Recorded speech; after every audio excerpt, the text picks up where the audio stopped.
Sir ఇప్పుడు gold and silver ఈ global uncertainties వల్ల గోల్డ్ అండ్ సిల్వర్ అనేది ప్రైస్ అనేది ఇప్పుడు అక్కడే స్టాగ్నెంట్ అక్కడే కన్సోలేషన్ అవుతుంది. సో ఇలాంటి సిచ్యువేషన్స్ లో కూడా ఇప్పుడు మనం గోల్డ్ అండ్ సిల్వర్ మీద ఇన్వెస్ట్ చేయడం మంచిది అంటారా? ఫస్ట్ థింగ్, గోల్డ్ కొనక ముందు మనం ఫస్ట్ రీజన్ అనేది తెలుసుకోవాలి. మెయిన్ రీజన్ ఏంటి, ఎందుకు కొంటున్నా? Is it for consumption or is it for investment? Consumption అంటే ఏంటి? కన్జంప్షన్ అంటే నా కూతురికి పెళ్ళి ఉంది, ఓకే, నా కొడుక్కి పెళ్ళి ఉంది, లేదంటే నాకు ఒక ఫంక్షన్ ఉంది, ఫంక్షన్ కోసం తీసుకుంటున్నా, లేదంటే ఫ్యూచర్లో గోల్డ్ రేట్ పెరగచ్చేమో అని చెప్పి నేను ఫిజికల్గా గోల్డ్ తీసుకుంటా. అంటే reason for you buying gold వచ్చి కన్జంప్షన్, సెల్ఫ్ కన్జంప్షన్ అయితే what you have to remember is ఎంత అవసరం అంతే కొనుక్కోండి. ఫర్ ఎగ్జాంపుల్ మీ రిక్వైర్మెంట్ ఎంత ఉందో అంత మాత్రం కొనుక్కోండి. గోల్డ్ రేట్ పెరిగిపోతుందేమో అని చెప్పి భయంతో మీరు ఇప్పుడే కొనేసుకోవడం it is too early.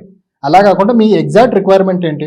For example మీ అబ్బాయి పెళ్ళికి ఇంత గోల్డ్ ఉంటే సరిపోతుంది, అంత మీ దగ్గర ఇప్పుడు డబ్బులు ఉంది, దట్ ఈస్ యువర్ కన్జంప్షన్, అంత కొనండి. దానికన్నా ఎక్కువ ఇస్ నాట్ రిక్వైర్డ్.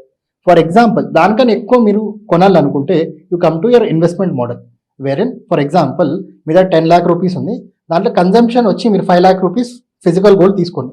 మిగతా 5 lakh రూపీస్ మీకేమనిపిస్తుంది అంటే ఫ్యూచర్లో గోల్డ్ రేట్ పెరిగిపోతుందేమో, ఇప్పుడు నేను మిస్ అవుట్ అవ్వకూడదు అన్నట్టు మీకు అనిపిస్తే మీరు దాన్ని ఇన్వెస్ట్మెంట్ చేసుకోవచ్చు through gold bonds and gold ETF. అంటే ఇది డిజిటల్ గోల్డ్ అనమాట.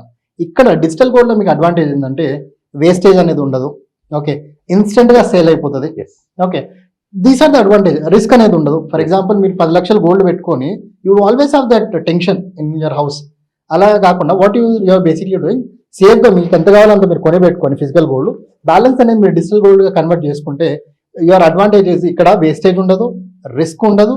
గోల్డ్ రేట్ పెరిగితే ఇక్కడ మీ ఈటీఎఫ్ ఏదైతే డిజిటల్ గోల్డ్ ఉందో ఆ ప్రైస్ కూడా సిమిలర్గా పెరుగుతుంది. And mainly liquidity. What is liquidity? ఇన్స్టెంట్గా అమ్మేయచ్చు. ఫర్ ఎగ్జాంపుల్ నాకు అర్జెంట్గా డబ్బులు కావాలంటే within fraction of second you sell it, మీకు next day or within 2 days మీకు మీ డబ్బులు అనేది సెటిల్ అయిపోతుంది ఇన్ క్యాష్. కానీ బెస్ట్ పార్ట్ ఏంది, ఆ రోజు ఏదైతే గోల్డ్ డిజిటల్ వాల్యూ ఉందో, రియల్ వాల్యూ, అంత డబ్బులు మీకు డైరెక్ట్గా మీ బ్యాంక్ అకౌంట్కి వస్తుంది. అదే మీరు వేరే ఎక్కడైనా వెళ్ళి అమ్మారనుకోండి, ఏదైనా లోన్ ఇచ్చే కంపెనీ కానీ కొన్ని ఫైనాన్స్ కంపెనీస్ అక్కడ వెళ్ళి అమ్మితే వేస్టేజ్ ఇంత అంటారు, దీన్ని కరిగించి నాకు ఇంత ఇంత అవుతుంది అంటారు, ఈరోజు మార్కెట్లో ఈ గోల్డ్కి ఇంత ఇది లేదు, 100 రకాలు చెప్పి మా లాస్ట్కి 100 రూపాయలు ఉన్న గోల్డ్కి మీకు 70 రూపాయలు ఇస్తారు.